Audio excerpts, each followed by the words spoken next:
What difference would it make to your presentations if you were twice as confident as you are right now?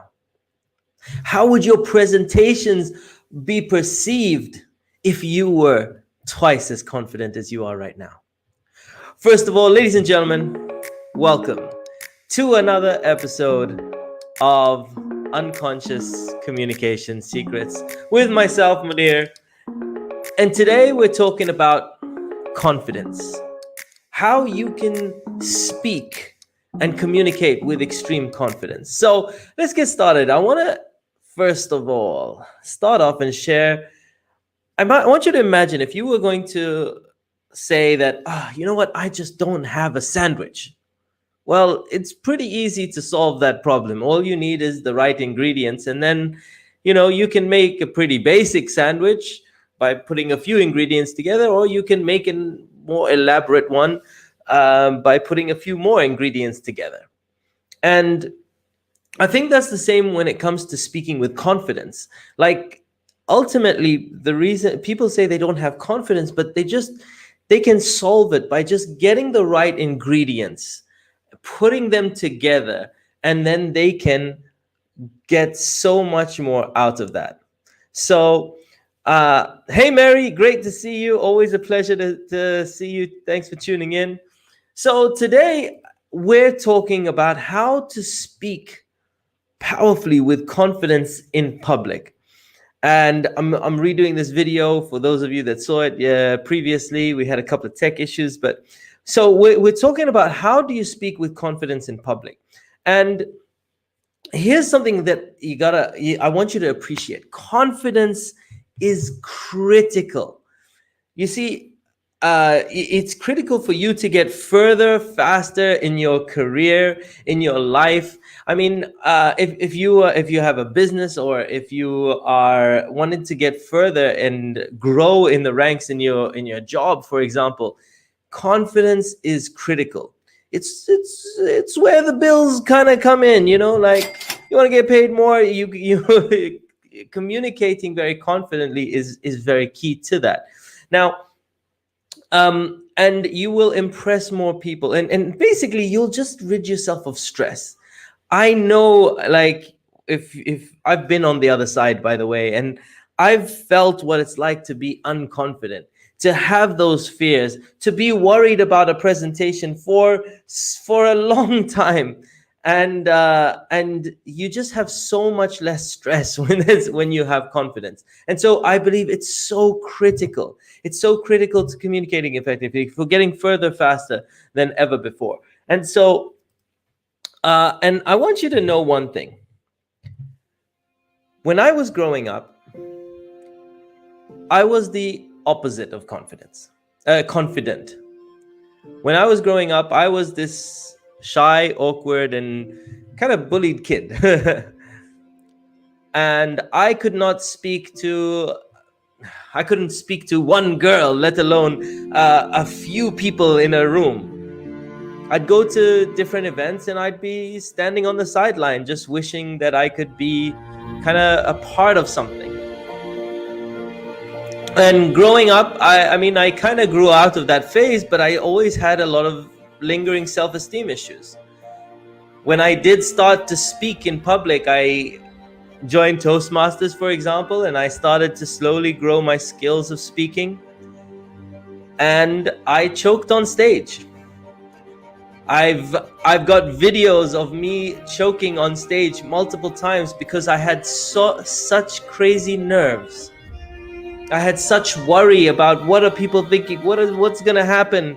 And I two videos that I have right now that show me actually choking on stage.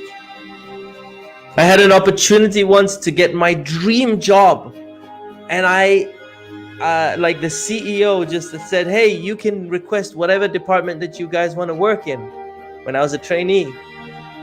And I went up and I was so nervous that I wasn't able to ask for it properly.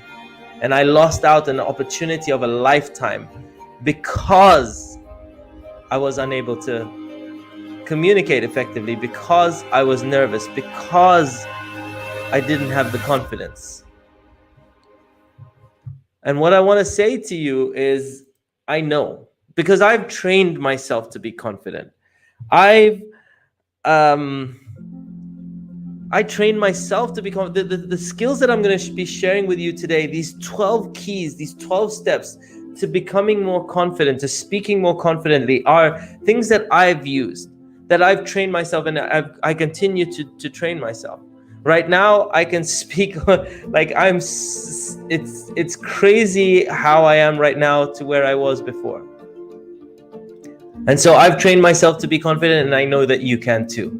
And so today we're going to be talking about 12 keys to confident speaking. Hey, Miwa. Oh, thank you, Miwa. You see, you're gonna make me blush. I feel like I'm a little bit of an art piece. Thanks, Miwa. Always a pleasure to see you. Thanks for tuning in. And so, as I said, ladies and gentlemen, today we're going to be talking about the 12 keys to confident speaking. And I'm going to be sharing with you not just the science, but also the art of how to speak with confidence. So let's get started.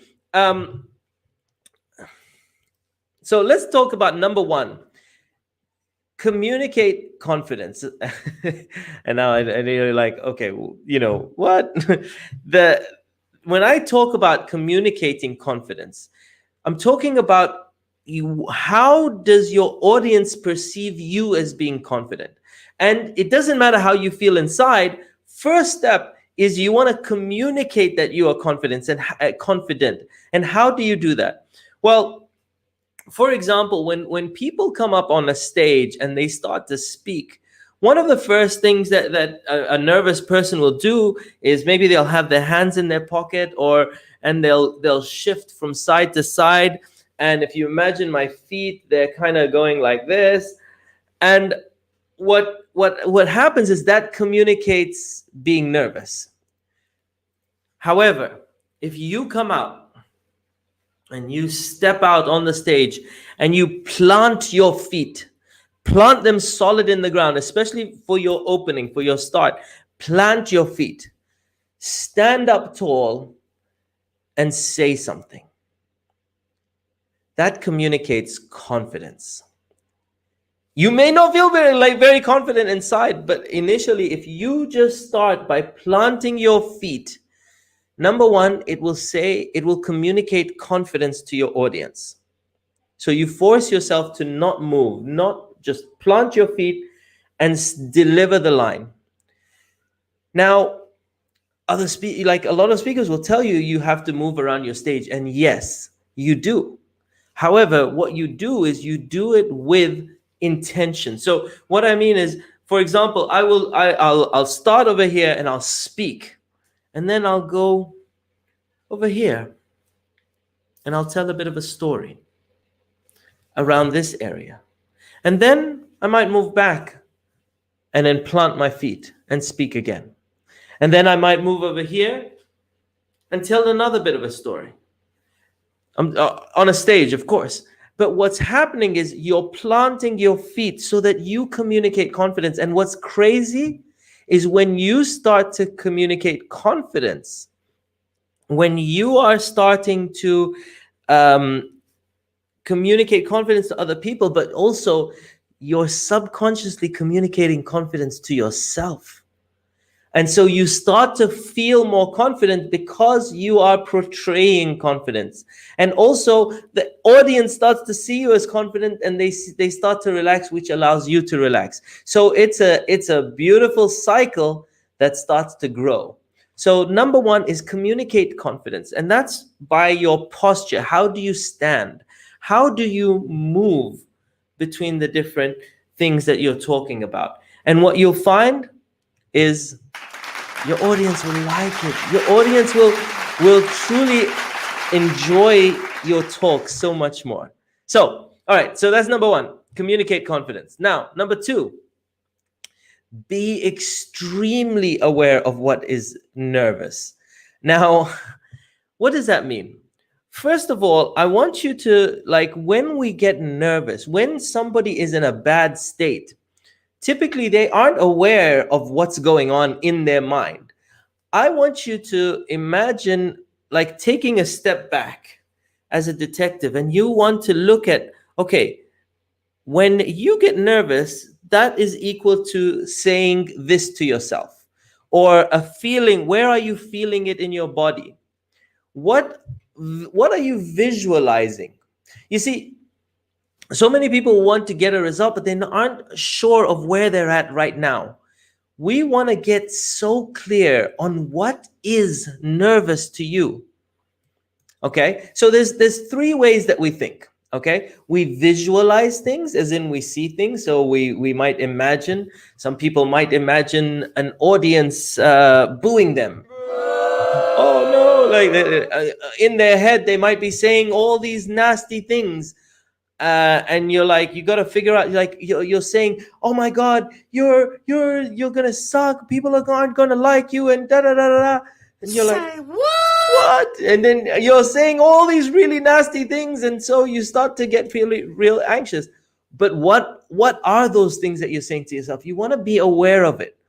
You want to be aware of what are you visualizing, because before we can, if you want to handle it, first of all we got to be aware of it.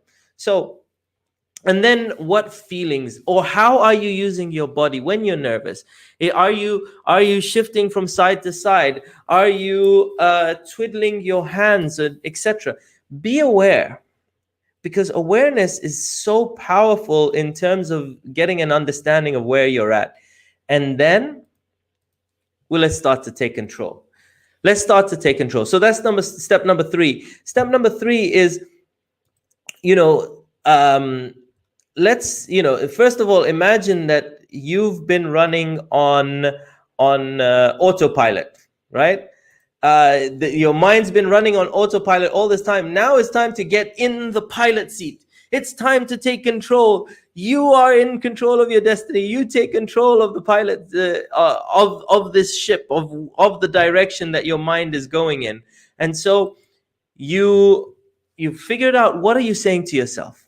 Now let's scramble the patterns. So, for example, I mean, I teach a number of these techniques using NLP, for example.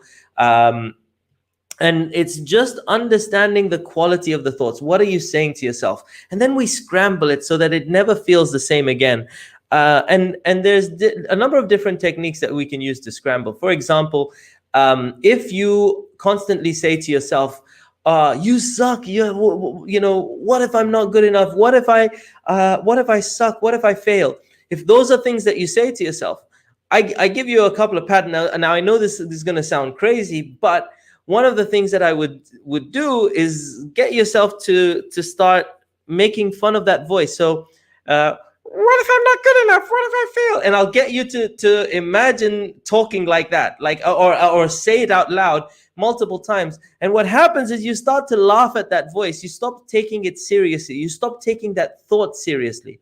Imagine saying all those negative things, but having and starting to laugh while you say it. So you make a funny voice and start to laugh at those thoughts. And what happens is you stop taking those thoughts seriously.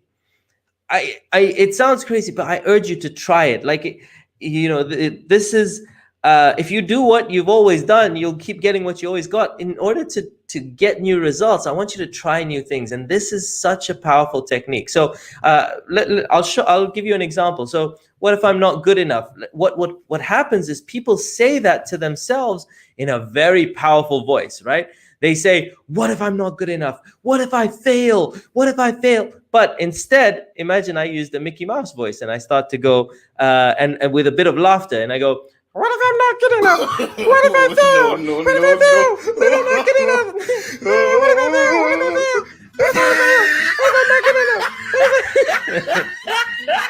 enough? And what happens is you just stop taking it seriously. You stop taking that thought seriously. So what you've done is you've taken that powerful thought that was impacting you, and you've taken control of it. And instead, you say something more empowering, something that makes you feel strong, something that makes you feel like solid. And another example and a great experiment that you could do is imagine, and I urge you to try this. Get someone to say the word strong and keep their arm up and very strong. Then get them to say weak, weak, weak, weak, and their arm will just suddenly go down. And that's one word. The words you say to yourself have a powerful impact.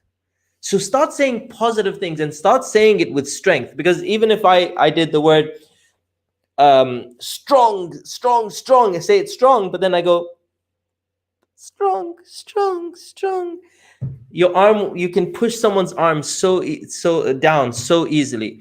And so I want you to try it. Try that experiment and just notice how one word can change your whole physiology, can make you weak or can make you strong. I want you to take control of that self-talk. Take control of the internal voice that you have, and you will be so much more powerful. Switch from that autopilot to taking control of the plane, right? No more autopilot. This is you being in control of your thoughts, and that's how you're going to feel the way that you want to feel when you want to feel it. All right, so that was number 3. Take control of the talk. Then it's take control of the feelings. Now, again, there's an NLP technique, understanding submodalities, but understanding where are you feeling these feelings in your body. When you feel nervous, what is nervous in terms of how does your body react? Where in your body do you feel it? And you can actually change a little bit of your feelings, basically based on how you move your body. You might want to change your body up a little bit. You may want to do a number of different things, and you will change the feelings. Also, for example, you can, I know it sounds crazy, but like, let's say when you feel nervous, you feel it in your stomach, and it's like a rising feeling. And you might imagine like you have this color, and it's just this rising feeling, and the more that you think about it, the more that it starts to get worse. But then if you actually start to consciously become aware of this feeling, what I do is I get people to actually imagine it going in reverse. And as they start to do that, they start to feel more powerful. And it is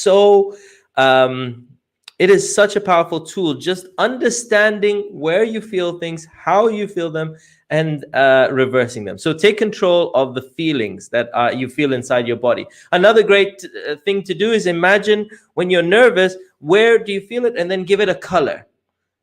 And then when you feel confident, what color is that? And then start to imagine this color going through your body. And it's crazy, but your mind works with symbols. Your mind works with colors. And so if you can start to imagine giving yourself a very powerful feeling. So that's number 4. And then take control of your focus. If you're sitting there visualizing all these things going wrong, etc., and you have this movie playing in your mind, just be aware of it, and then start to change the visualization, start to change what you're thinking of. And this can be super, super powerful in terms of creating, what we visualize, we start to really feel. I mean, like, I'll give you an example. And I ask you to try this if you're at home and you're sitting down. Obviously, don't do this if you're driving. But I want you to imagine, just to close your eyes for a moment. And I want you to imagine now seeing your face in front of you. And I want you to just notice your eyes, notice your nose, notice your ears, your mouth. And then just start to notice that your mouth, your face in front of you, your mouth starts to smile. And it's one of these like really big smiles, like such an amazing smile that goes from ear to ear, and your whole face is beaming. It's such a powerful smile that your eyes start to glow. Where you smile from your eyes. Now, I have a quick question for you. You can open your eyes now. If you've done this exercise, if you did this properly, did you notice that perhaps you wanted to smile, or you started to smile, or you started to feel good just by thinking of yourself smile? And so you see, where attention goes, energy flows. So whatever you focus on can make you feel. And so if you're focusing on negative thoughts, then you're going to feel bad. And so you want to take control of your focus. You want to start to create more empowering visualizations that make you feel good, that make you feel powerful. And so that's number 5. Take control of your focus. Now, number 6, I'll tell you very quickly something that I do. Sometimes when I go and I deliver some talks, or I deliver a course, occasionally people kind of leave me a bit of a testimonial. Now, when I get these testimonials, I start to feel so good. Like, whew. I read some of these testimonials, and if I wasn't so brown, I'd be blushing. But I read some of these testimonials, and they usually say things, like, Muneer really helped me in my life. He helped me to take things to a whole nother level. I got control of myself. And I start to feel so good.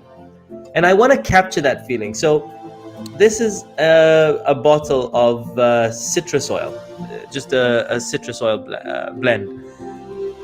And what I do is when I see that, when I see something as powerful as that, I'll read it, and I'll start to, and I'll take this out, and oh man, wow, and I'll smell this, and what I'm doing is I start to capture this amazing feeling, this amazing moment. This is not a smell that I'll smell anywhere else. I keep it for when I feel really amazing. And so when I feel really amazing, I'll capture that moment with a unique smell. Why do I do that? Well, so many people, when they want to go and speak, they go up and speak, and they feel nervous, but they want to feel good.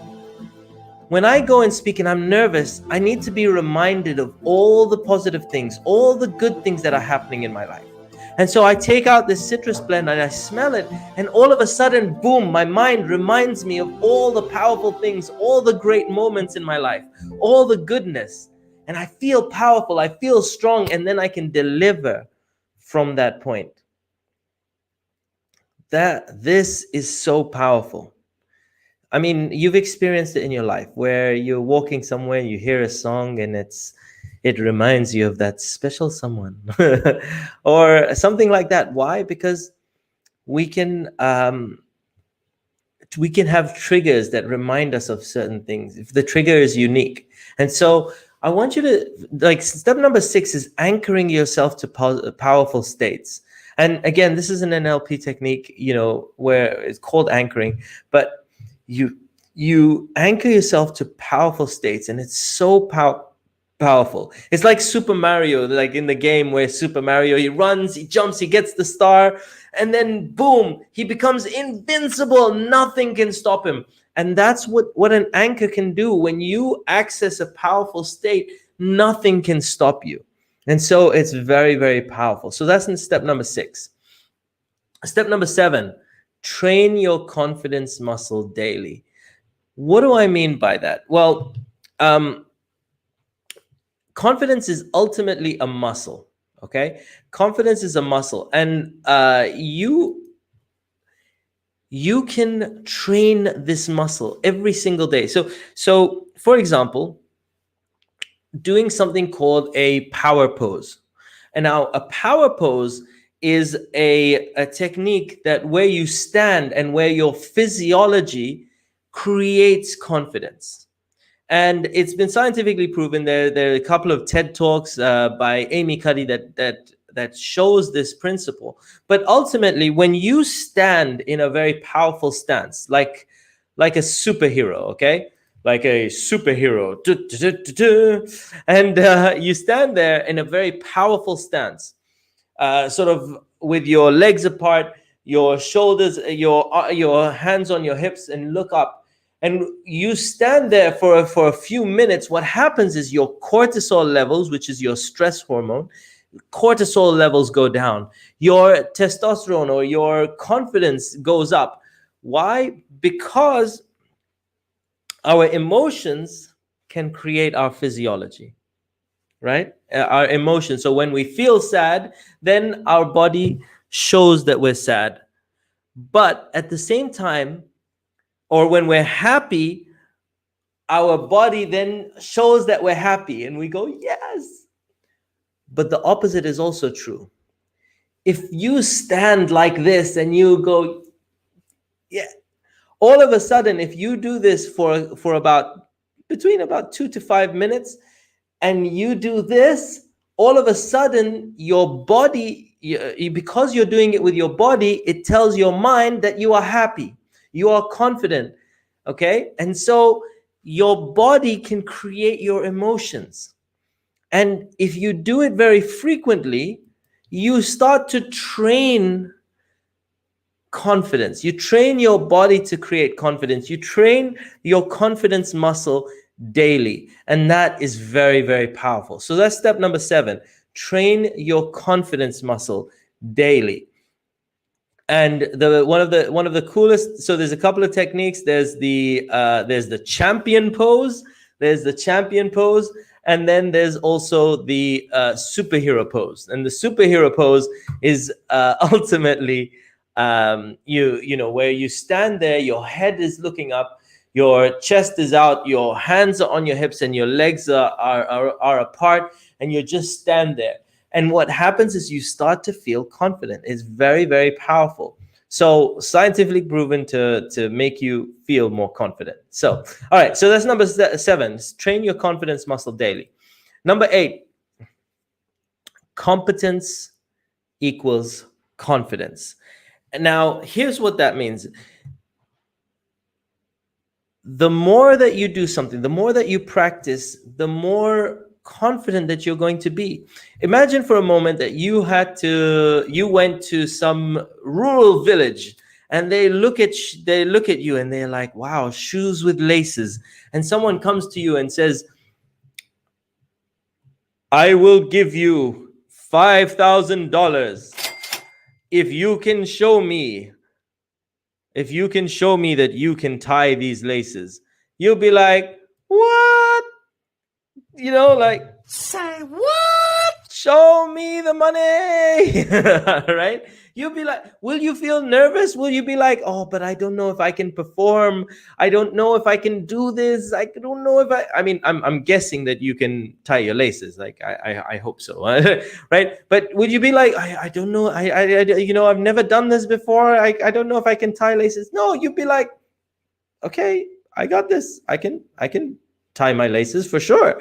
And you know, all of a sudden you tie your laces and boom. But why are you confident? Because you've done it so many times. You're competent at it. You know this. So competence equals confidence. And so when you want to speak, if you're trying to speak, the more that you practice, the more that you know your material, the more confident that you're going to be. Now, and the more that you do these different practices, the more the easier that it's going to be for you to speak at any point. Now, I'll give you another example. When I first started speaking, you know, I went to Toastmasters, and I would you know, speak for free, and I would initially, when I first started, I would like, okay, I volunteered to speak, and I would practice for about 5 or 6 days practicing a talk that I would give. I would practice for about 6 days. I would practice one talk, and then I'd go and deliver it. And then the next talk, I would practice again for 6 days. Right now, because I've spoken so many times, like this is my 200th time in a row. Now I'm confident about speaking with less and less and less preparation, but I am able to do that because I'm competent in speaking now, right? And so the more that you do something, the more competent that you're going to be. And so that this is powerful. The more practice that, if you're nervous, just practice, practice, practice. And the more that you practice, the more easily it's going to come naturally. So competence equals confidence. So step number 8. And step number 9, make pushing your comfort zone a habit. Now, if you see my videos today from where I used to be, when like my live videos, especially, like this is now my 210th-ish episode of going live consecutively every single day. Where I was when I first started going live every day, I was very nervous, I was etc. But every single day I would just do a little extra, a little something new, a little something that I hadn't done before. And every single time I just push my comfort zone just a tiny bit. And so because of that, right now where I am in like doing all these special effects, where I have different like sound effects. I like you. Do you like me? I have different little little things like this, or when I start to talk about hypnosis and I can do this. Why am I able to do effects? Why am I able to do sound effects? Why have I got this, like, built a studio? Because every single day I'm pushing my comfort zone just a little bit, just a tiny bit. Now I'm 200 days along. Where I am right now didn't happen as a result of day one. It happened 210 times later, right? A lot. In fact, in the last 10 episodes, I've improved a hell of a lot. And my studio's improved a hell of a lot. But it's because I push my comfort zone every single day, just a tiny bit daily. So that's number 9. Just push your comfort zone. Make pushing your comfort zone a habit, and you will get further faster than ever before. And so number 10 is get comfortable with silence. Now, here's what I mean. So many people, when we talk, we want to, and when we're nervous, we fill the air, we fill the silence with filler words. Sort of, we like to fill the air with a whole bunch of things. However, notice that silence can be very powerful when you use it effectively. You don't need to fill the air all the time. Now, I'm guilty of this myself. I've had to work on this. However, I'm a lot further now than where I was before. I'm comfortable with having pauses. Sometimes I can speak very quickly, and sometimes I can say a whole bunch of things, but sometimes I can pause for powerful effect, and I can say a whole bunch. When you pause, when you fill the air with silence, it's like this drum roll. It's like anticipation building.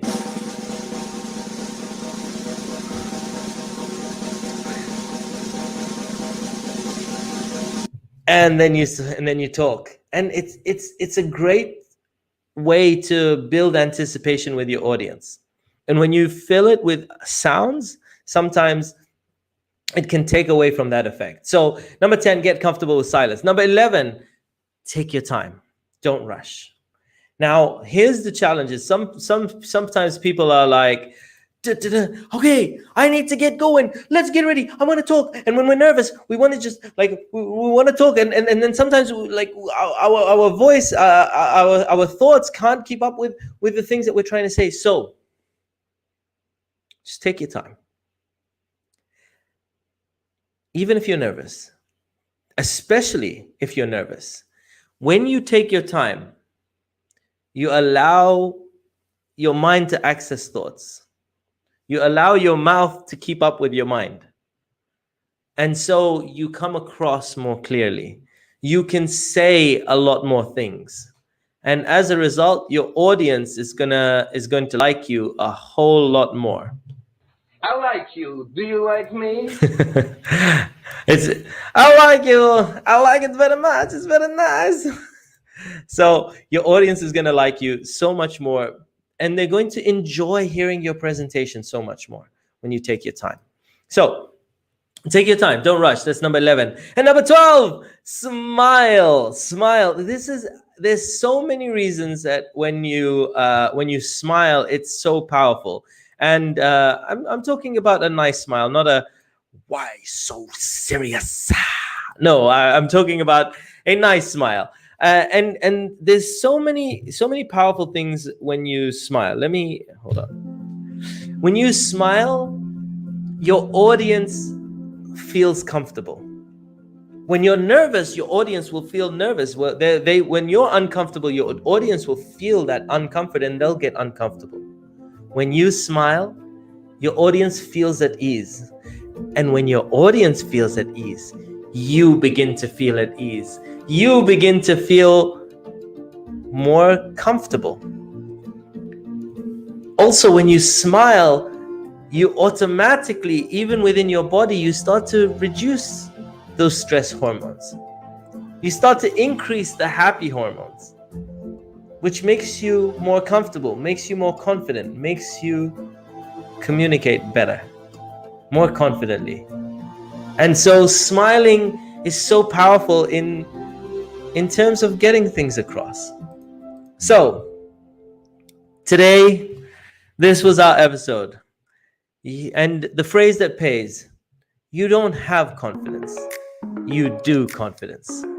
So, ladies and gentlemen, I want to thank you for tuning in to this episode of Unconscious Communication Secrets. I appreciate you. Thank you guys so much for tuning in. If you have not, I highly recommend subscribe to my YouTube channel, where I show you how to make a bigger impact, how to get faster results in your communication, in your leadership, in your coaching. I want to thank you all for tuning in. I appreciate all of you. So, and I will see you on another episode real soon. Peace out, one love, and I'll see you on another episode real soon. Take care, guys. Bye for now.